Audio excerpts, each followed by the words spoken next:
श्रीगुरुभ्यो नमः। हरिः ओं।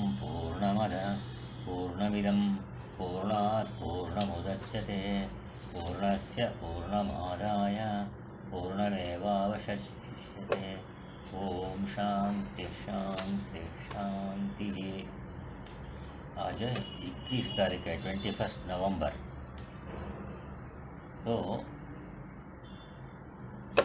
कल यहाँ तक हुआ था, गुरु जी कह रहे थे जो मन जो है विषयों को पकड़ने वाली वृत्ति को ऊपर करता है।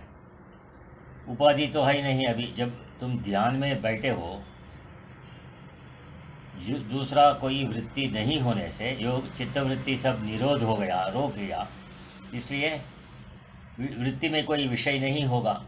और निर्विषय जब हो गया तो अनात्मा विषय तो नहीं रहा, तो एकमात्र परमात्मा पुरुष को उस तत्व बोध ने प्रकट किया। जैसे मन का वृत्ति ही विषयों को पकड़ती है, जब मन सिर्फ ब्रह्माकार वृत्ति हो जाती है, आत्मगोचर वृत्ति, ब्रह्माकार वृत्ति माने आत्मगोचर वृत्ति, अपना ब्रह्म स्वरूप का दिखाने, गोचर माने तुम जानकारी करने वाली वृत्ति, अहम ब्रह्मास्मि इति। जब वो मन निर्विषय हो जाएगा तो ब्रह्माकार वृत्ति में ब्रह्म और अहम दो ही वस्तु नहीं है, दो वस्तु नहीं है, इसलिए विषय तो नहीं वहाँ, अपने से अलग जो कोई विषय नहीं। इसलिए एकमात्र परमात्मा पुरुष को उस तत्वबोध ने प्रकट किया। इसलिए पतंजलि महर्षि सूत्र में कहते हैं तदा दृष्टु स्वरूपे अवस्थानम। तदा माने ऐसी स्थिति में जब वृत्ति सिर्फ अपना स्वरूप जो दृष्टा स्वरूप है, साक्षी स्वरूप है, उसको पकड़ती है वृत्ति, तो उसी में स्थित हो जाती है। तो ये तीसरा सूत्र हो गया, तदा दृष्टु स्वरूपे अवस्थानम। चित्त वृत्ति निरोध काले। अब चित्त की न कोई राजस वृत्ति है, तामस वृत्ति है, सात्विक वृत्ति है, सब वृत्तियों का निरोध हो गया, तो सब विषयों का भी निरोध हो गया। अब ये चित्त वृत्ति शून्य चित्त है, तो इसमें स्वरूप में स्थित हो जाएगा।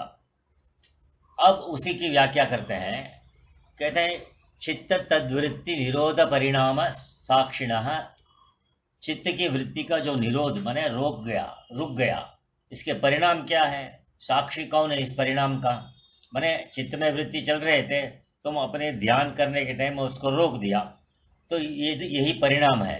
तो इसका साक्षी कौन है? अभी कोई चित्त में विषय नहीं, वृत्ति में, तो चित्त शक्ति है, चेतन ही होगा ना साक्षी। जड़ का साक्षी नहीं होगा। तो इस हाथ को पूछो, भाई साहब दूसरा हाथ कहाँ है, तो ये हाथ बताएगा? ये हाथ तो नहीं बतलाएगा कि मेरी हाथ उस तरफ है। तो साक्षी जो भी होगा वो चेतन ही होगा, याद रखना। चेतन के बिना कोई साक्षी नहीं। इसलिए पुरुष से स्वरूप है तत्वेन चित्तादेह अपि अनवगाहितया। ये सब स्वरूप तो पुरुष है, सत्व स्वरूप। अब वहाँ कोई और नहीं, तो निर्विषय निरुपप्लवे निर्विषय है। कौन भला? चेतन। चेतन में अभी कोई विषय नहीं। चेतन माने यहाँ शुद्ध वृत्ति, वही चेतन है। उपप्लव माने कोई उपद्रव नहीं, निरुपप्लव हो गया। जैसे चित्त में कोई संकल्प होना ही भी उपप्लव है, चित्त में कोई विषय आना ही उपद्रव है। अब चित्त कोई संकल्प भी नहीं करेगा, ऐसा शांत प्रसन्न चित्त हो जाएगा। इस प्रकार स्वप्रकाशान आवृत्त सच्चिद रूपे, स्वप्रकाश, अब उसके प्रकाश का आवरण कोई नहीं करता, अब वो सच्चित रूप है। अवस्थानम माने ऐसे चित्त में उसका अवस्थान माने स्थित हो जाएगा। जैसे स्फटिक क्रिस्टल का स्टोन है, उसके पास में लाल फूल रख दिया तो स्फटिक कैसे दिखने लगा? लाल दिखेगा, किंतु लाल दिखने पर भी लाल है क्या? स्फटिक नहीं। तो ज्ञान ने ये करना है कि माया उपाधि के द्वारा भले ही ईश्वर भाव दिखे, जीव भाव भी दिखे, किंतु जैसे एक स्फटिक लाल दिखते हुए भी लाल नहीं, इसी तरह महान निर्गुण निराकार ब्रह्म माया उपाधि से सगुणताकार दिखते हुए भी सगुणताकार नहीं, अविद्या उपाधि से जीव दिखने पर भी जीव नहीं। तो वर्तमान में अपने शरीर को ही पकड़ो, इस शरीर से मनुष्योहम पुरुषोहम ये स्वरूप नहीं, मनुष्योहम स्वरूप नहीं, क्योंकि ये सदा ये वृत्ति नहीं रहता, ये ज्ञान नहीं रहता कि मैं मनुष्य हूँ, सुषुप्ति में नहीं रहता, और बच्चे को जागृत में भी नहीं रहता मैं मनुष्य हूँ करके बच्चे को जे मैं बुद्धि जब तक पकता नहीं तब तक बच्चे भी, इसलिए हम लोग कहते हैं ना नन्हे बच्चे, इनोसेंट चाइल्ड कहते हैं। तो वास्तव में वहाँ कुछ नहीं, केवल बुद्धि में प्रतीति मात्र है। माने जिसकी किस बुद्धि में जो वृद्धि हुआ, बुद्धि माने जो बच्चा बड़ा हो गया तो मैं मनुष्य हूँ ये पकड़ लेता है वृत्ति। इसलिए जैसे स्फटिक उपाधि से भिन्नतया प्रतीत होते हुए भी उसका भिन्न रूप मिथ्या ही है। देखो ये बुद्धि में मैं मनुष्य आना, ये वृत्ति आना गलत नहीं है, लेकिन व्यवहार के लिए तो चाहिए उतना, लेकिन वो सत्य नहीं। ये ज्ञान में इसमें ध्यान में रखने का है। मैं मनुष्य हूँ, मैं तो मनुष्य नहीं हो सकता, मनुष्य तो शरीर का आकार है, इसलिए ये मिथ्या भान है।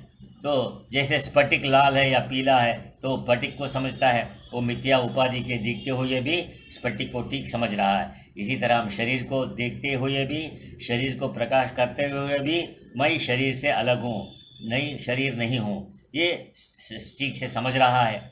ऐसे ही ज्ञानवान इसमें जीव भाव भी देखता है, ईश्वर भाव भी देखता है, किंतु वास्तव में निर्गुण ब्रह्म ही ब्रह्म है ऐसा जानता है। इसलिए कहते हैं स्फटिकस्य लोहिते। तो अब ये हो गया कि जो क्लेश था, पहले क्लेश थे माने अविद्या के कारण, अब कोई क्लेश नहीं, चित्तादि असंक्रमण। जब क्लेश नहीं, चित्त में संक्रमण भी नहीं, माने चित्त शांत रहता है, कर्तृत्वादि अभिमान भी हो गया, चला गया, मैं वो भी निवृत्त हो गया। ये भी एक अभिमान है ना जीव में अनादिकाल से, अब इस अभिमान की भी निवृत्ति हो गई। अभेदेन अवस्थिति, और अभेद ब्रह्म में चित्त की स्थिति हो गई। अभेद ब्रह्म ने अद्वितीय ब्रह्म, जहाँ भेद कुछ नहीं, अब अपने को जीव भी नहीं समझता। इसलिए स्पष्ट कहते हैं भाई स्वभाव से ही जीव कार्य जो चित्त है उसको निरोध होने पर भी निरुपाधि स्वरूप आत्मा में स्थित हो जाएगा। अब इसके अंदर कोई विकृति आने वाली नहीं। कहते हैं ये जो सच्चिदानंद रूप स्वरूप चेतन है, इसका स्वरूप क्या है? तो कहते हैं कि सत्य चित्त आनंद स्वरूप है, इसमें कोई उपाधि नहीं, कोई विकृति नहीं। अहम जो है वो ब्रह्म से अभिन्न है और वो अद्वितीय ही है। सो सब द्वैत, सब द्वैत जो प्रतीत है ब्रह्म में माया उपाधि द्वारा भास रहा है। तो अब ये वृत्ति सब वृत्ति नहीं है, इसका मतलब प्रकाशक तो रहेगा ना, प्रकाश ही रहेगा, प्रकाशक नहीं, प्रकाश रहेगा। हाँ, प्रकाश रहेगा, प्रकाश रहेगा। हाँ, वो प्रकाश ही ब्रह्म है। प्रकाश और प्रकाशक में प्रकाश स्वरूप ही ब्रह्म है। प्रकाश और प्रकाशक में भेद नहीं, भेद नहीं, प्रकाश ही प्रकाशक है और प्रकाशक ही प्रकाश है। तो विचार करके आए थे ना योग समाधि, तो निर्वृत्तिकम मनः, तो ये जो संप्रज्ञात असंप्रज्ञात समाधि कह के आए थे। मैं अभी क्या संप्रज्ञात समाधि में मैं परमात्मा का ध्यान करता हूँ, ये ध्यान रहेगा, ध्येयकार वृत्ति रहेगा, और मैंने ध्यान करने वाला ध्याता भी ज्ञान भी रहेगा, ब्रह्मकार वृत्ति ज्ञान भी रहेगा, और मैंने ध्येय गोचर वृत्ति, और इन दोनों को जोड़ने वाला ध्यान कर रहा हूँ, एक क्रिया भी रहेगा। ये इसको कहते हैं संप्रज्ञात योगी। अब ये सविकल्प समाधि है, और ये जब ये त्रिपुटी भी निकल जाएगा, ध्यान ध्याता ध्यान और ध्येय एक हो जाएंगे, वो ध्येयकार वृत्ति ही रहेगा, उसको कहते हैं निर्विकल्प समाधि है। तो इस तरह समाधियों के द्वारा विद्वान को फल क्या हुआ? कहते हैं जीवनेव विद्वान हर्ष अमर्षाभ्याम विमुच्यते। हर्ष और अमर्ष माने असहिष्णुता, इम्पेशंस। तो किसी को सही नहीं, सहिष्णु माने उसको ये नहीं करता। शोक और मोह ये दो ही संसार है, कहीं शोक होता है तो कहीं मोह होता है। तो विद्वान माने तत्वज्ञानी शोक से भी पार हो जाता है और मोह से भी पार हो जाता है। ये जो जीवन की स्थिति है इसको कहते हैं जीवन मुक्ति। अब ये जीवन मुक्ति में आ गया, इसलिए यहाँ पर कह रहे हैं जीवनेव विद्वान हर्षामर्षाभ्याम मुच्यते। तो निर्विकार स्वरूप अवस्थिता, तो जीवन मुक्ति हो गई, तो निर्विकार स्वरूप है, अपने विकार रहित स्वरूप। बाकी सब विकारी हैं, शरीर मन बुद्धि सब बदलते रहते हैं। ये हर्ष का विषय भी है, शोक भी है, फिर भी अपने और इसके ओर आकृष्ट नहीं होता। इसलिए इसका अर्थ क्या हुआ ये हर्ष और शोक दोनों स्वरूप ज्ञान की चोरी करते हैं, स्वरूप ज्ञान में आकर बाधा डालते हैं। तो हर्ष आएगा ज्ञान को दबाएगा, और शोक आएगा वो भी ज्ञान को दबाएगा। इसलिए ये गला दबाता है, दूसरा प्यार से कहता है चुप बैठे रहो। तो शोक में जबरदस्ती है और हर्ष में जबरदस्ती नहीं है, इसलिए तत्वज्ञानी को नहीं दबाते। और एक है परम मुक्ति। परम मुक्ति कहता है, परम मुक्ति का अर्थ करते हैं ज्ञान की अंतिम सीमा। उसमें पहुंचकर जब उसको कुछ भी नहीं करता है, वो उसके बाद आगे करते हैं। ओम पूर्णमद पूर्णमिदं पूर्णात् पूर्णमुदच्यते पूर्णस्य पूर्णमादाय पूर्णमेवावशिष्यते। ओम शांति शांति शांति।